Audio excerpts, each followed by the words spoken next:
an Unspoiled Network podcast. This is Spoil Me, covering Dark, Season 2, Episode 4, The Travelers. In this episode, we finally find out who Adam is. And though I had made a guess that was who he was, I really didn't believe it. And now I'm kind of bummed out. Welcome to Spoil Me.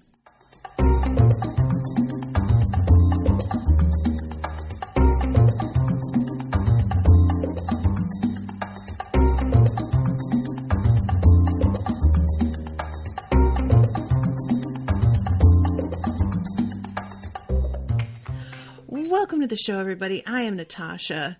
First of all, huge thanks to Nikolai for commissioning this episode. It's fun because today I am covering an episode of Dark and later on an episode of Travelers. And the episode of Dark is named The Travelers. So I got a little bit mixed up this morning and started to prepare for Travelers first because I was just like thinking about that word being used two places. This episode, guys, is probably like the biggest deal in terms of jumping forward plot-wise that we have seen since finding out who Mikkel actually is. It is a real, like I said in the intro, I had theorized that maybe Adam was actually Jonas, but he just didn't really look enough like him to me for it to like work. I mean, I am totally willing to accept that he's Jonas. Don't get me wrong. I'm not arguing that like, that doesn't make any sense or that he's lying or anything like that. I just really, they have done such an amazing job of like nailing what somebody looks like that I kind of expected to be able to tell a little bit. But because of the scarring that he has all over his face, that's a pretty good way to get out of having him be identifiable right away. And the scarring, I am like kind of hazarding a guess here. It is not actually, I don't even want to say a real theory. It's just something that I'm like, well, maybe. I'm wondering if that comes from traveling back and forth. Because we see Jonas's body react really harsh, like really harshly to the traveling through the sphere. Traveling through the sphere of the God particle seems to have a different effect on him than traveling through the tunnel. And if I'm not mistaken, beyond just the fact that they are not up to that point with their technology, back in 1921, I think it's supposed to be, I think that they would want to create this tunnel as an easier means of getting back and forth anyway, rather than like, doing the fucking, this kind of harsh body jolting over time, apparently kind of like, harmful travel. So, all right, I'm going to back up because I'm jumping in on the middle here. But this opening, like I had said that I really wanted to know what the fuck was going on with Jonas, because he steps into that sphere and then like 2 episodes pass and we don't even see him. And the first time that we see him here, he does something really smart that I can't say I would necessarily have thought to do were I him. He comes through, he is in bad shape. He's like obviously having much more of a reaction than he's ever had to traveling like this. And by like this, I mean through time. I don't mean, obviously, this is the first time he's used that sphere. And he takes off the hazmat suit and buries it. Now, I will say, obviously, he is expected. Adam is waiting for him. They know that this is the day he appears, I guess. But nevertheless, you never know where you're going to wind up. And he is in 1920. And if it hadn't been that he was like received by people who know who he is and already know what the deal is, were he still wearing that hazmat suit, I can't imagine what everybody would have thought of him turning up. So I had to applaud his like foresight here. And I continued to applaud it until I realized that they like knew who he was. But initially, he is discovered by these two men as he's leaning against a tree, vomiting. And I had a moment of just like, wow, thank God you got rid of that dude. But it's unclear. And I say that like he's expected. It's unclear how much these particular men who greet him know about him turning up. Like, I don't know if they were sent to find him. I don't know if they are told, oh yeah, by the way, this is Adam, but from the past or future. I guess he's younger, but he's from the future. I don't think that they know that much. But I might be wrong about that. It's kind of vague exactly who is in on everything and who isn't, you know? So these two guys, they see him and they assume that he is like a refugee. And I thought that they thought that he was like, you know, running from, that he was like the victim of something. And I guess in a way he is, but they believe that he is a soldier, that has, I don't think they even think that he's like, you know, on the lam exactly, but that he's like the one person who escaped from some terrible attack, something like that. But they wind up taking him in to this sort of safe house in the center of town, that is like an inn. And there is this little girl sitting on the front steps of this inn, and she is sharpening a stick. This little girl is like, honestly, one of the prettiest little girls I've ever seen. And I just couldn't help but just be like, oh my God, when I saw her. It turns out later that she's Agnes. So she's like the glamour girl, I think, right? So it makes sense that she would be so pretty as a little girl as well. But when they turn up here, she gives them this look like there is something about her whole vibe that is very mistrustful and belligerent and just sort of like sulky. And I'm wondering what the deal is with what her childhood is like. So they give him some food and they're asking him about where he was stationed and everything.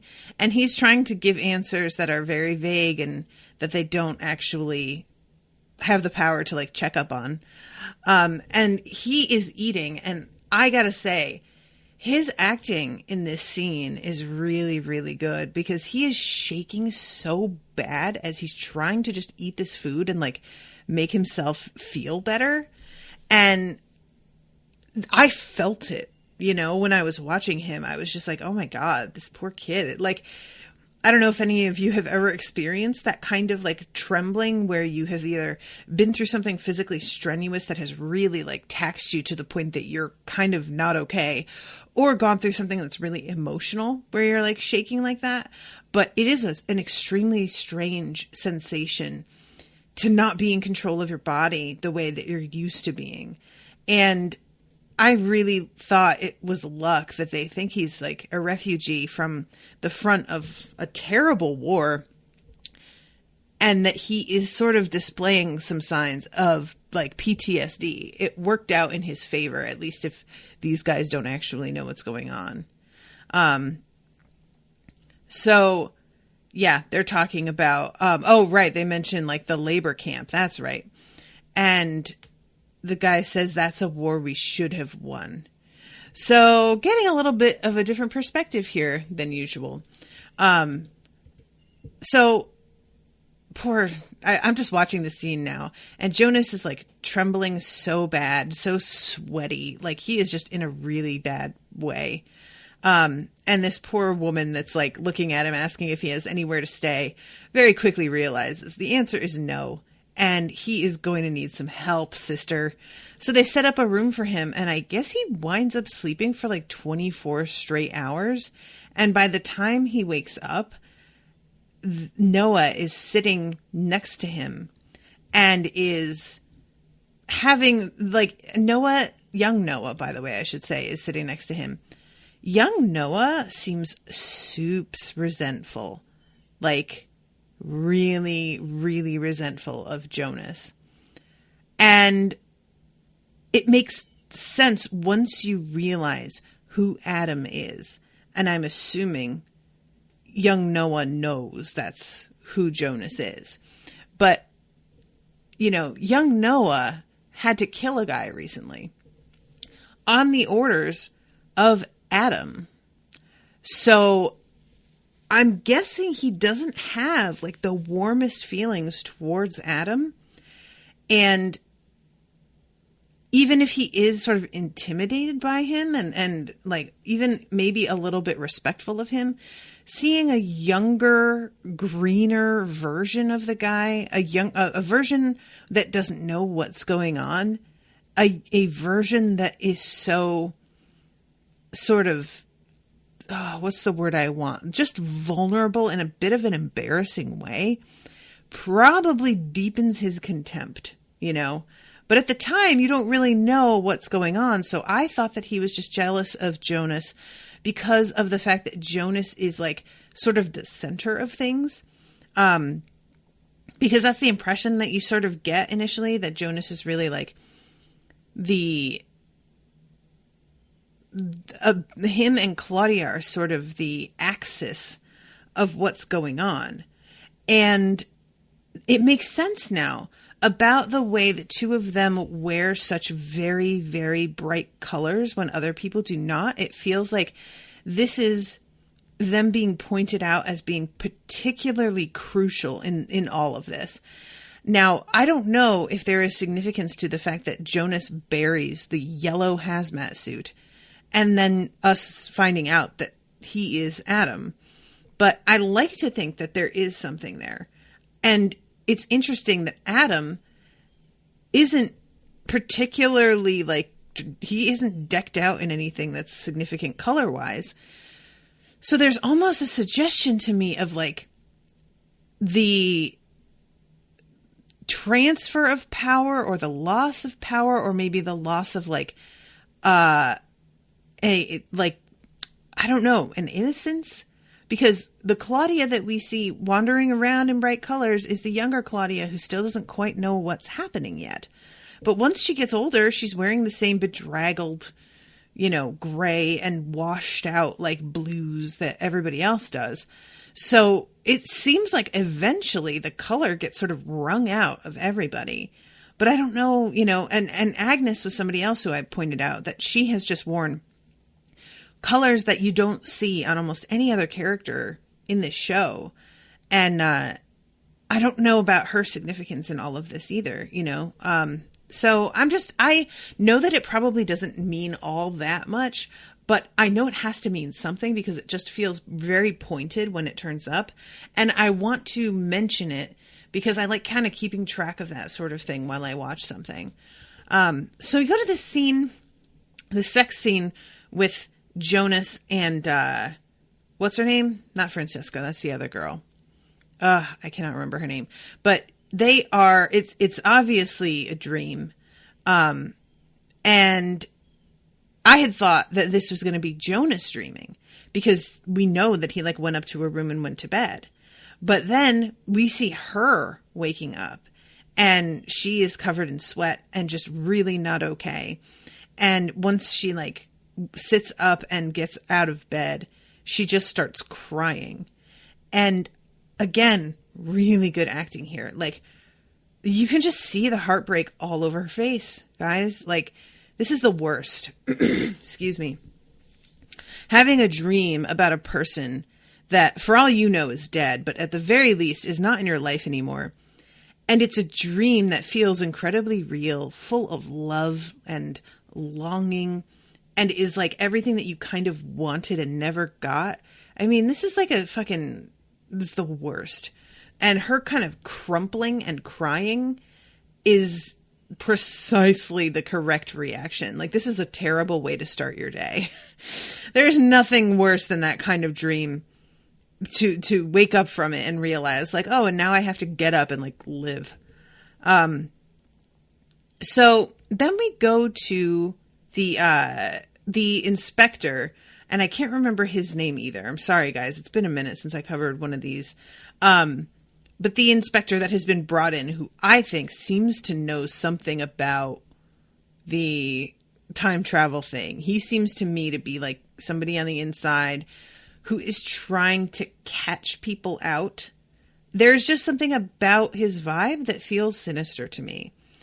I could be reading into this too much. It may be that he is just a regular cop and he is just pretty good at his job. And he is just noticing all kinds of weird inconsistencies and weird similarities to things that should not be similar.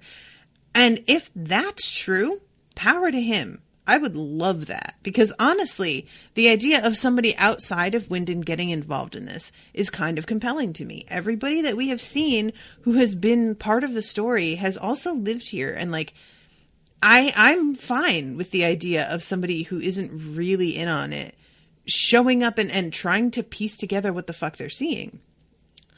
But I don't think that it's that simple. I think that he is somebody.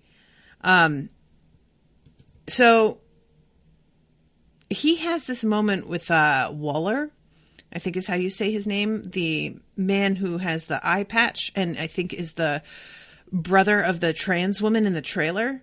And Waller comes to tell him that Charlotte called out of work. And the inspector is just kind of like, oh, all right, well, do you have a car? Let's go then. And there is something about Waller's reaction to him that makes me think Waller is more in on this than we knew as well. It's starting to look like a lot of people are in on things here. Like, and I don't mean in a conspiracy theory way. I just mean when I say in on it, I don't mean they're part of Adam's covert op or something. I mean that there are more people aware of the time thing, or that there are strange events in Winden than we previously thought. It seemed to be a total secret initially. And the more we get into it with outside characters, the more we begin to realize that there have been a lot of people with suspicions that all is not well, but they haven't had any real reason to kind of push the issue. You know, a lot of people seem to be like, well, I experienced some sort of trauma that I can't exactly explain, but I am not going to like read into it too much. I am not going to assign that as some sort of like supernatural thing or, you know, talk about it even extensively with anybody, but mostly keep it to myself and just try and get on with my life. And then as things have gone on, it's like a slow reveal that a lot of what's been happening has been the reaction.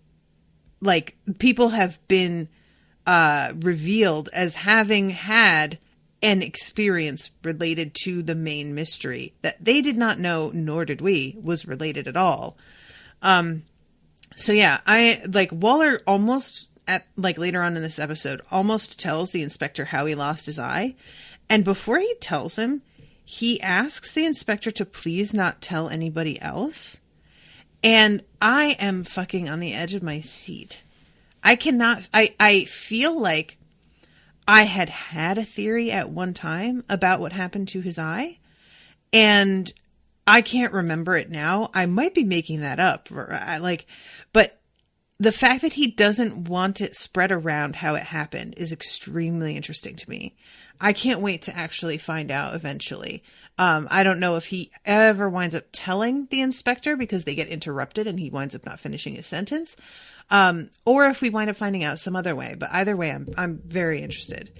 So we see, Claudia, and she is looking, Charlotte, and she is looking through a bunch of old records and what looks like blueprints for the time machine. She's in like this storage shed, and I'm not sure if this is like the cabin. I think it is near where the bunker is, but she's looking through things and she's starting to sort of like realize that shit, like that her grandfather is mixed in with all this stuff. And she gets a call from Hannah. This takes a turn I did not expect, like, at all. It turns out that Hannah is intending to tell Charlotte everything that is happening. Now, I have no problem with this in terms of the plot. I have no problem with this in terms of wanting to bring somebody in on the secret. But I do find it a little bit puzzling that Hannah chooses Charlotte specifically. It makes sense. Charlotte's the chief of police.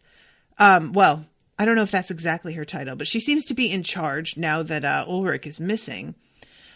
So in that respect, it makes sense. But I was just a little bit surprised that Hannah decided to go with like an authority figure in town, somebody in law enforcement, rather than just like, I don't know, confiding in another person whom it affects, like maybe reaching out to Katharina herself. But I guess it makes sense, you know? It just sort of surprised me at the time. I was like, oh, really? And there's a bit of a scene before, because we see that Charlotte's receiving this call. Jonas, the middle-aged version of Jonas, has come down the stairs in his house and goes and gets milk out of the refrigerator the way that he does in like the very first scene of the very first episode of the show. And he is just sort of hanging around and like trying to enjoy his morning. And he sees this like gold filigree box sitting on the table, and he just opens it out of curiosity.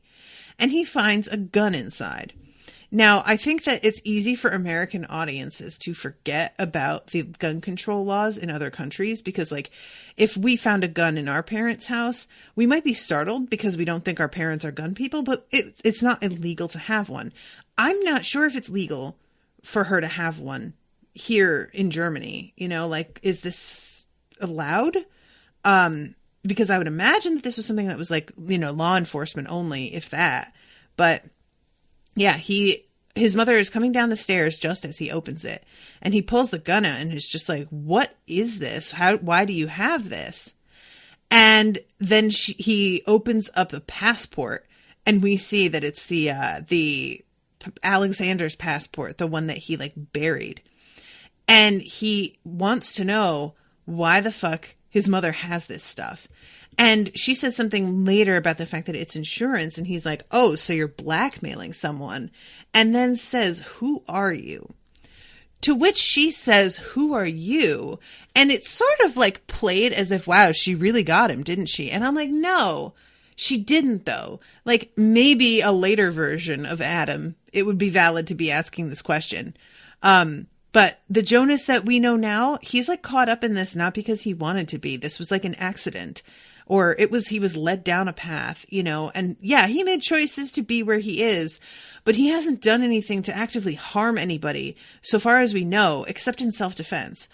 So her behaving as if she holding the past over somebody's head and threatening them with it is the same thing as anything like what Jonas is doing is super gross to me. And she is a huge manipulator, so it makes sense that she reacts this way.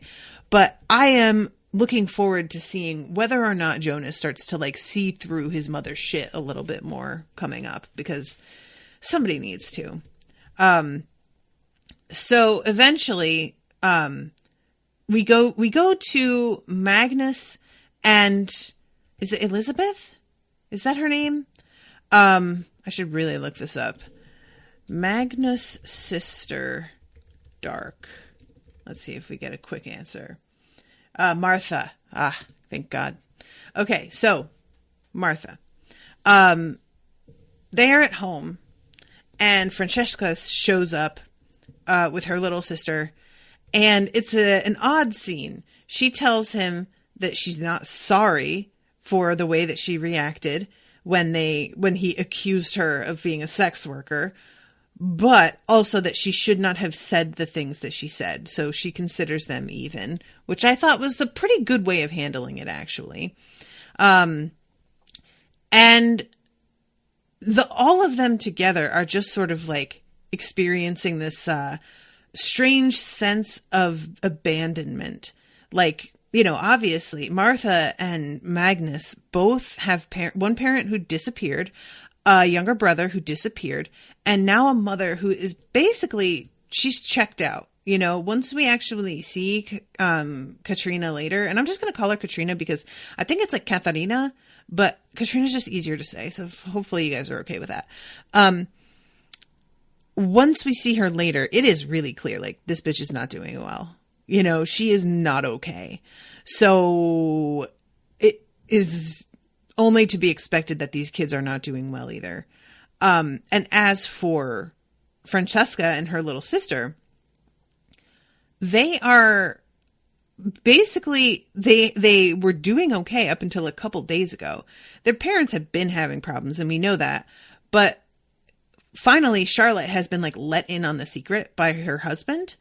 And it's clear that they've been spending most of their time in that bunker. So, yeah, it is, these kids don't know what the fuck is going on. They're starting to get really irritated and impatient with the fact that they're, like, being left in the dark, but also the ones sort of suffering here. And they decide to take matters into their own hands and figure out what the fuck is going on. And they decide to go into the caves.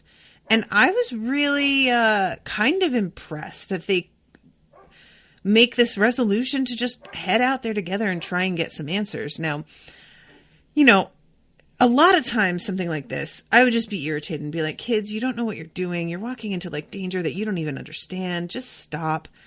But in this sense, it really could be actually helpful for them to go into the caves. If they found out about the time travel as a group, they will already be ahead of people who, you know, experienced the time travel as individuals alone in a strange place.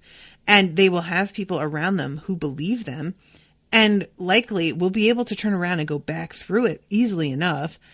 And they will also start to, like, see exactly what the hell is going on. And once they see their parents again, be like, so we found out about this fucking thing. And all of them could back one another up rather than it just being a lone child making some outlandish claim. It could be a group of them being, like, dead ass serious. Like, you need to come with us because we are not kidding. So I thought this actually, as a plan, wasn't terrible. It winds up not really working out the way I expected because they run into Bartoz. I have started to wonder if Bartoz is somebody else that we have seen who's older, maybe the inspector for all I know, but I don't think so. Because Bartoz is just such an odd piece of the puzzle. He is so, like, he's being used as a pawn and obviously isn't being told everything, but he does feel like he's sort of crucial to the plan in the way that Noah reached out to him. You know, I don't know what, because Noah's working for Adam, it is difficult to know which version of Noah is the one that still got faith in Adam and is working on Adam's behalf in good faith, and which version of him is the one that has discovered those pages that were missing and seems to be now doubting the mission and doubting Adam. So it's hard to know which one of those Noahs Bartoz spoke to, and therefore what he's actually, like, you know, what he's actually doing and how that is going to affect anything. But yeah, so let's see, we have the Jonas waking up and young Noah being there. And then we have him, like, and he finds out finally what year it is, I think, and really starts to kind of freak out. And that was actually before he went to bed. But when he comes downstairs, he's got, like, a bandage around his neck because of the, like, huge, gross scabbing that he experienced from getting hanged and nearly dying. And he just, like, kind of bails and goes into the caves.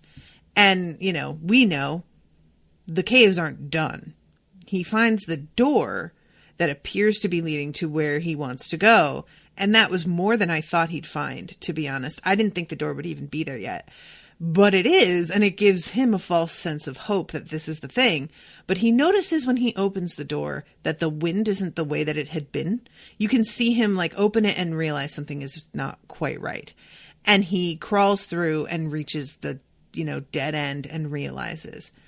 And once he comes out, everything like I believe that, he gets scooped, and I'm trying to remember exactly how this is, because he comes out and, I forgot, young Noah is sitting there and is just like, yep, we're not done yet. And there's something so smug and shitty about young Noah's reaction to all of this. Like, he has no sympathy at all for the concept of somebody who has like gone way back further in time than they ever expected to go. Like, Jonas clearly thought, stepping through that sphere, that he would go back to his own time. Now, I don't know why he thought that's what was going to happen. And I'm not even sure that he really thought for sure that was what was going to happen. Because he basically says, when she's like, maybe you'll die, he's like, yeah, well, if I die, that's still better than fucking being here, so who cares? But obviously, going back in time even further is not what he had in mind. And now he's found out that there is no means to go back. There is no easy way to just open a door in a cave and just fucking sail on through back to where he came from or to somewhere else. As far as he knows right now, he is just stuck. And Adam tells him that it's not going to be ready for like another 30 years, I think. Which, that is bleak, sir. Like, unless somebody shows up with the time machine, which may happen. Jonas may not be just stuck here for 30 years. He may get out again and go somewhere else. And I kind of assume he will. But the Jonas that we see right now is under the impression, I don't think he knows about the time machine yet, does he? He is under the impression, I guess, that he is just stuck in the past permanently at this point. And that sucks. Like, he's pulling a Mikkel, So anyway, okay, going back to Claudia. And we have middle-aged Claudia here. And I just gotta say again that she looks great. I like the look of her now versus what she turns into when she is just, bedraggled is the word that keeps coming to mind for me. And weathered. It's just so distinct. I love her. So she has walked up to the power plant, and you can see that she is unprepared for just the vibe around the place. Like, I think when we see the power plant in her day, there's people like going in and out. There are friendly security guards that are like right there waiting to talk to you. There's a much more sort of like welcoming feeling to the place. And when she walks up to this one, there's like nobody in the parking lot with her. The security guard is standing back and just kind of observing and not really offering to help her until she like calls for him. And overall, this place just feels a lot more sort of, what's the word I want? Like protected. It's outside of the rest of the town in a way that it hadn't been before. It used to be like a real part of things and part of the economy, and so many people worked there. And there's just this sort of like secrecy now that hadn't been there.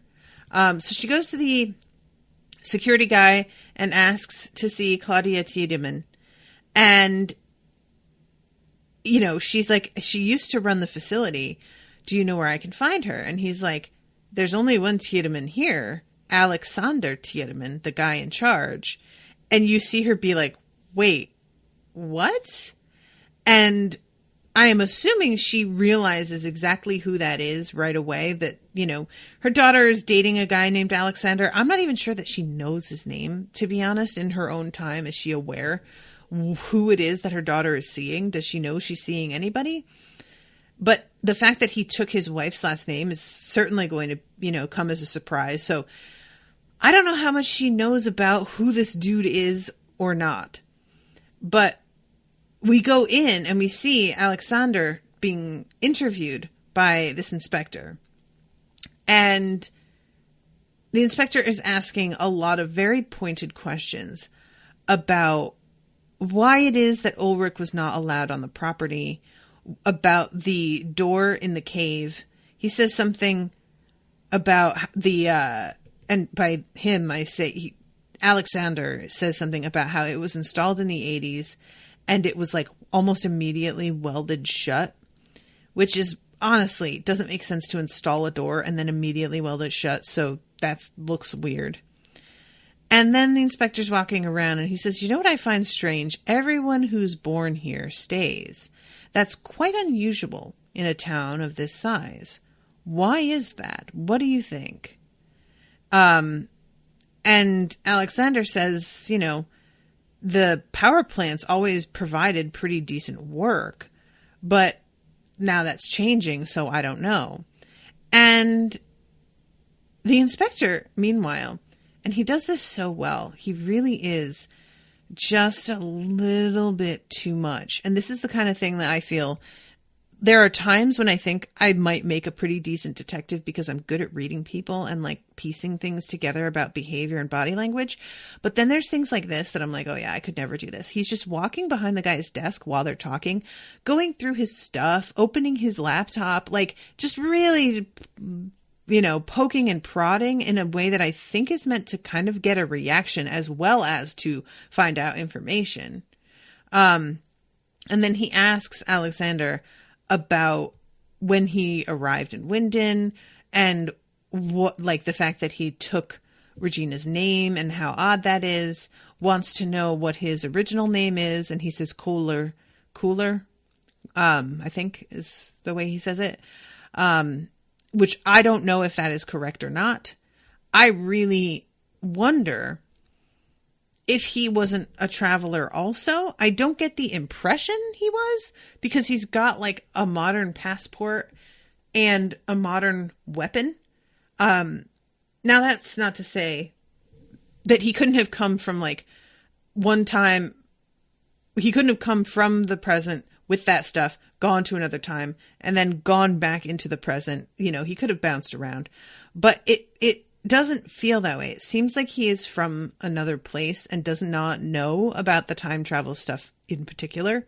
And I'm wondering what his crime was that he is worried to this day about being found out. I'm assuming he gave a fake name. And how long will it be before the inspector is able to figure out that that's not his real name? Like, how much of a risk is he taking here? You know? So yeah, there's this moment that the inspector asks him about how he came to Winden 1986, the same time that these kids disappeared or died, actually. No, it's disappeared, right? At that point. But he asks the inspector how that's relevant. And the inspector, who is staring right at the poor eye patch dude, he gives him this like smirk, like they really figured something out here.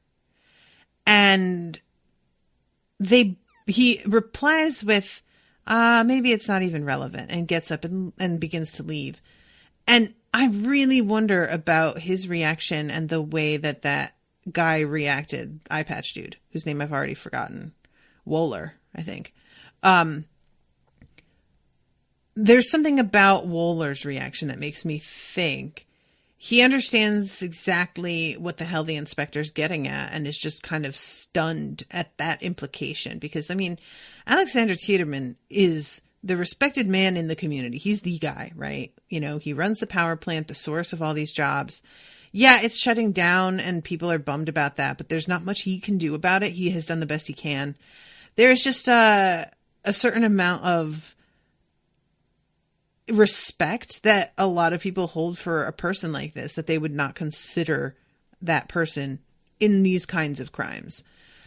We know that what this inspector is insinuating is not what happened, but there's also the possibility that the inspector knows perfectly well that Alexander had nothing to do with it if he is in on all of the traveling shit and is just kind of trying to make him paranoid and off balance. I don't know.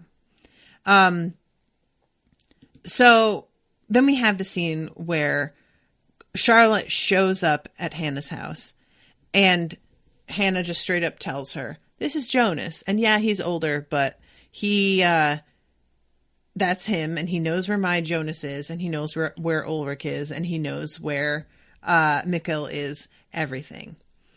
And Charlotte immediately pieces together that this is the dude that Regina was talking about at the hotel that showed up and that Regina thought was a homeless person. And she pulls out the photo, which we know is the travelers, all gathered together. And we see the man seated in front, who is Adam. And then we see middle-aged Noah, the Noah we know best, by his side. And there's a bunch of other people standing around him. We see a couple of women, but there's mostly men, it does seem like. I think that's Agnes standing beside Noah in these like jodhpurs. Oh my God, her outfits, I swear to God. This is an interesting photo that I'm going to keep in mind. And she points out the priest, and of course, he knows exactly who that is. That's Noah. He's one of them, the travelers. And Charlotte says, there's something that I think you both should see. And she brings them to the bunker and shows them all of the, information that she has gathered already. And you see Hannah seeing the photo of Ulrich with the question about whether he murdered these kids.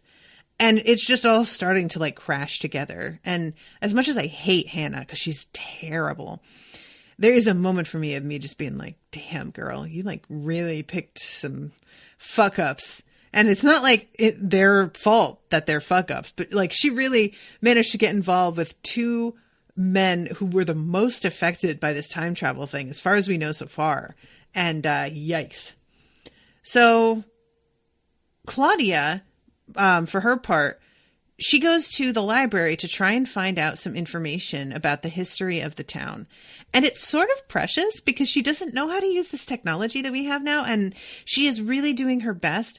I have to admit, guys, when she asks the one librarian, okay. Now, I want to preface this by saying, anybody who does any sort of customer service job is already doing one of the hardest jobs there is. So I'm not trying to like be insensitive to that. But as somebody who worked mostly in customer service my entire life, there is a standard I at least like to uphold that is welcoming and tries to be helpful. And there are going to be people who push you and make you want to shut down and not help them just because they're an asshole and you just want them gone. And that's fair. But she is like very nice to the librarian asking about like finding the history of the town. And all he says is, that's all digital now, and turns away and continues shelving books, even though she's very clearly standing there not quite understanding what he meant. And like, one could say, well, you would assume that you say that to a person and they'll know to go to the computers. I don't care if they should know that. That's not the way that you end that interaction. You're talking to somebody who asks you a question that is very reasonable. They're doing it in a respectful way. You're not doing a job that is time sensitive. You're not helping anybody else. They ask you this, be like, oh, if you go over to the computer terminals, you can find that information. It's all been digitized. And if you search such and such, and if it seems like they aren't getting it, and you can tell if somebody's not getting it from the way they react and look at you, you can lead them over there and show them how to do it. And this guy is so unhelpful. And later on, the girl that she asks, where's the keyboard, is also so unhelpful. She's like, where's the keyboard? And the girl's like, there isn't one. And then turns back around like, bitch, you could just say, oh, they don't have them anymore now. It's touchpads. Like, that's not the way people are reacting is just so unfriendly and unhelpful and shitty. And I was just like, man, she's really running into like some dickheads today. I just have a thing about customer service and like having some empathy for the fact that the person coming to ask you something is often pretty lost. There's a lot of people out there that by the time they ask an employee for help, they have often tried to find out the answer themselves, like a lot of time. And of course there's exceptions and people who are just very pushy and needy. But just be nice. What the fuck? And it will help you in the end, usually anyway, to get rid of the person sooner if that is your only goal, because you've helped them and actually given them the answer that they need versus them having to continually come back to you and ask you follow-up questions. I get so annoyed. There was this one time I was at like a Joann Fabric and I was asking this woman where I could find some item. And she just said to me, well, that's not my department, but if you go aisle by aisle, I'm sure you'll find it. Basically, like, keep looking. I don't know. And then she literally turned and walked away. And I was like, wow. And at that time, I think I was like 20 years old. And even then I was like, wow, this woman twice my age was just really shitty right now. So she winds up coming across an article about how, Egon was found dead in his apartment. And it's really interesting to me that we now know that he's going to be found this way. And like, we know he has cancer, but it's unclear whether or not that is the cause of death. And maybe if you actually could read German, you would be able to tell that was, what the article said. And you might be able to zero in on it and pause it and read and be able to get a little bit more information out of this scene than me, because I have to rely on whatever the subtitle decides to tell me about this. But yeah, she also finds the headline about herself, and Claudia Tiedemann, who is in charge of the nuclear power plant, disappears without a trace. And you can see that she is like really startled to realize that it's possible she never gets back. And that's not something that I think she expected when she embarked on this. Clausen, that's the name of the inspector. Fuck. Okay. So they have gone to, let's see. That's right. He's asking about Hannah Kahnwald because they go to the house to talk to her and she's not there. And Clausen is asking about her history. Wöhler says that, she married so-and-so. Nobody understood why, because she was really pretty and she could have been with anybody. But there was always this rumor that she was having an affair with Ulrich Nielsen. Clausen asks whether Ulrich's wife was aware of that rumor. And we know that she finds out eventually, but it does not seem like she suspected before. And there's just something interesting here about the way that Wöhler talks about Hannah that makes me feel like maybe he was into her. I don't know. But yeah, he asks Clausen finally how Clausen got this position. Because it's obviously the fact that there is somebody brought in, special task force. This is not something that happens. And he asks, did you volunteer for this? And Clausen says, oh, yes. And there's just that vibe that I think he is involved with shit. I looked at the photo that Charlotte shows to Jonas, trying to see if I recognized his face in it, but I didn't. It's not to say he wasn't there. I just may have missed it. So yeah, Hannah is looking at all of the boards covered in information in the bunker. And it's just there's a journal filled with information about the children and who disappeared where, when, symbols and tables. And then we get to the last 10 pages and it was torn out. And this is the pages, obviously, that we see Adam searching for. And Hannah asks, does Katrina know about this? We have to tell her. And Charlotte is willing to do that. But I have to admit, guys, that I was kind of little bit impressed with Hannah here. Even though the two, obviously her and Katrina are not friends. They are kind of enemies at very least, Katrina's mind. I appreciated that Hannah immediately is this has to do with the two people in her life who recently disappeared that she's kind of lost her mind over. It is very, very necessary that we tell her what the fuck is going on. So Charlotte goes to get her, and Charlotte does that thing where she is just being like, you need to see it to believe it. And normally this kind of thing makes me crazy. And I'm just like, just give them some information to like prepare them. You don't have to tell them everything, but fuck. And instead in this scene, it felt like, I don't really know how the hell Charlotte could have prepared Katrina for what she's going to find. Katrina is trying her best to be patient. You can see her like she's irritated, but she seems to recognize that Charlotte is a very reasonable person. And if Charlotte could tell her more right now, she would do it. But the fact that she feels like hesitant about it is pretty big evidence that something real weird is going on, you know? So they finally get to the bunker and they show her what they found and try and explain what they have all seen. Understandably, Katrina is not buying it. She thinks everybody's out of their mind. Now, after what she's been through, I can't help but understand feeling like people are fucking playing a prank on you, because for all you know, these people are actually responsible for the disappearance of the family and they're fucking with you. Because time travel, are you fucking high? Like, no. So I wasn't mad at her for her reaction at all. It made complete sense to me. So she winds up taking off and she goes back to the school in order to find out. And this was really smart of her, by the way. Rather than just dismissing it all out of hand, she's like, I'm going to go and find the record of this kid and see if it matches up. And it does. She finds Mikkel's file and there is a school photo in it. And she sees Mikkel sitting there and just like collapses on the floor.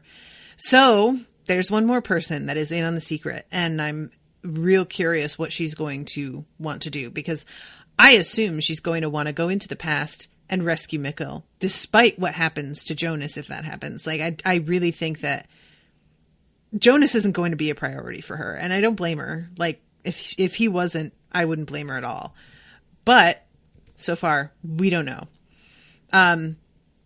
So we go to the kids that are in the tunnel and they're hearing this noise and, you know, all of them hiding. And then they realize that it's Bartoz, and they all sort of leap to a conclusion that Bartoz is involved with what's been going on, and they tie him up and leave him there. And I am like, I mean, I do not think that they should have done that, because that is kind of a death sentence unless somebody comes and finds him, or unless they're intending to eventually come back themselves. But they take the case that he had, which is the time machine, which makes me go, what the fuck was he doing with that? Or was the whole point of him coming back with it for them to find him? Because I assume that this is part of, you know, there's so much that they know ahead of time is how things work out.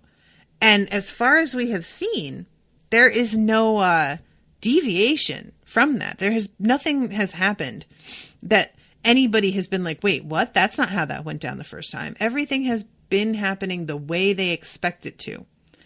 So when do things stop going according to plan? That's my question. So this is the scene where Wöhler is about to explain how he lost his eye, and he hits the brakes because Claudia is in the middle of crossing the street, and Clausen really sort of zeroes in on Claudia and just how suspiciously she's behaving. You know, she's like out in the middle of the woods with a suitcase dressed as like a businesswoman. It's just very incongruous. Not having a car, the whole thing is just really, really weird. So yeah, and she also like appears there, like, cause he's looking at the road when Clausen says, watch out. So it feels like she appeared in the middle of the road because she was doing using the machine coming from a time in which this road was not yet here, if I'm not mistaken.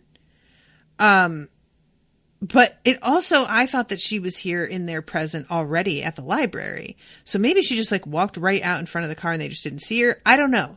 But I would have thought that because he wasn't looking away from the road, I don't know how he missed her.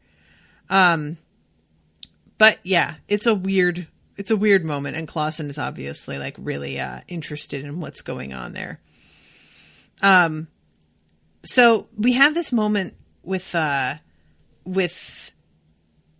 middle Jonas, and he's talking about Adam, the leader of Sigmundus. And it's really something now to know that by the time he's talking this way, he already knows who Adam is. He knows that Adam is himself, but he is not revealing that to anybody. And he says something about he wants the last cycle to begin in 3 days. And I have to stop it.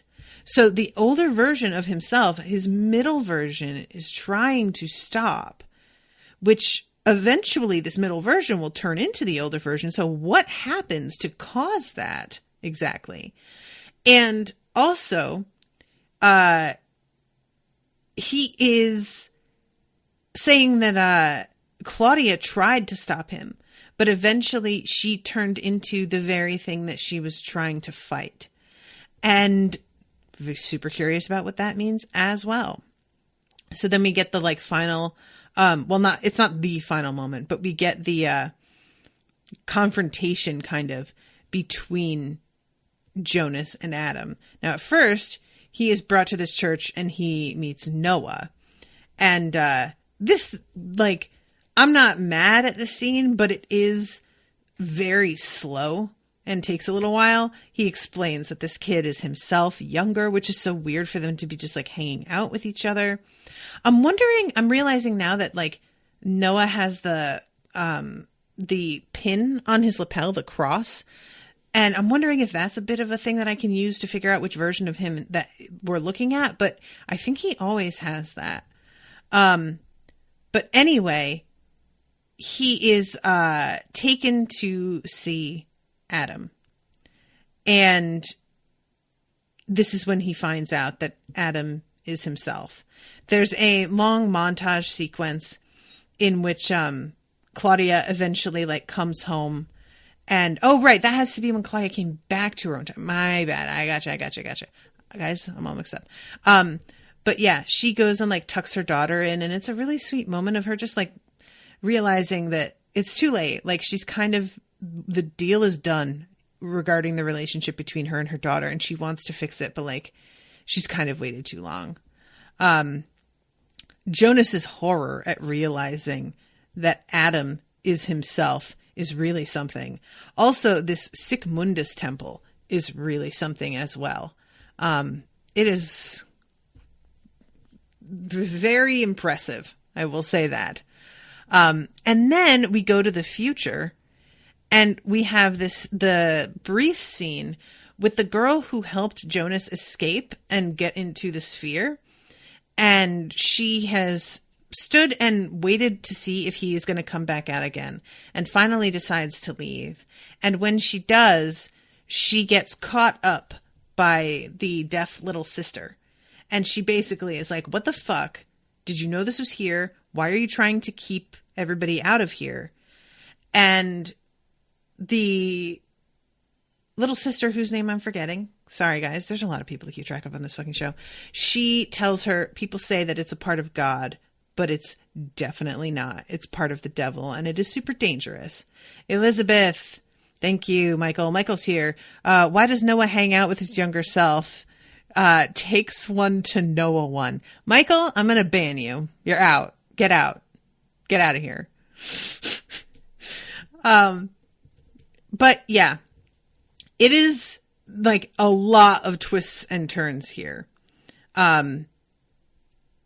He's talking to his younger self at one point, Noah is, about like whoever wrote the book. And he says whoever wrote it has already seen the past and future.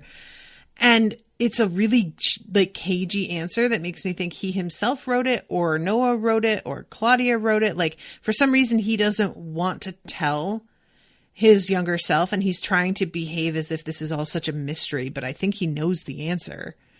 And when his younger self is asking what's going to happen next, Noah swallows and gets a little teary-eyed. Like, there is just a real change happening with Noah. He does not have the same surety that he used to. There's doubt there that wasn't there.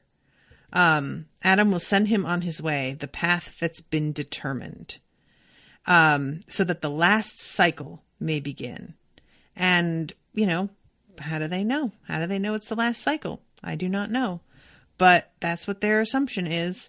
And the episode ends with Jonas finding out that Adam is himself, and obviously, understandably, being really disgusted at this realization.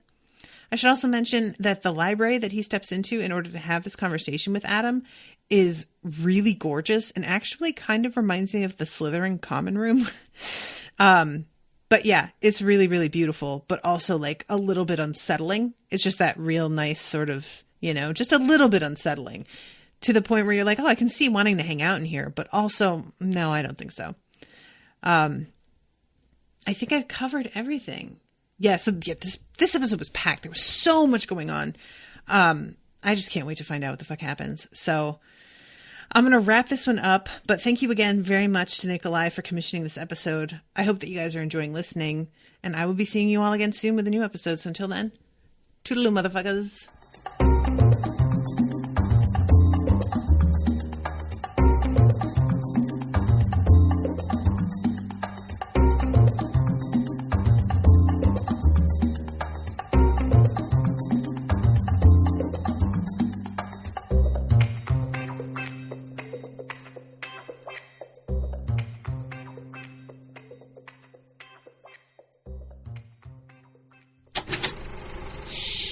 That was an Unspoiled Network podcast.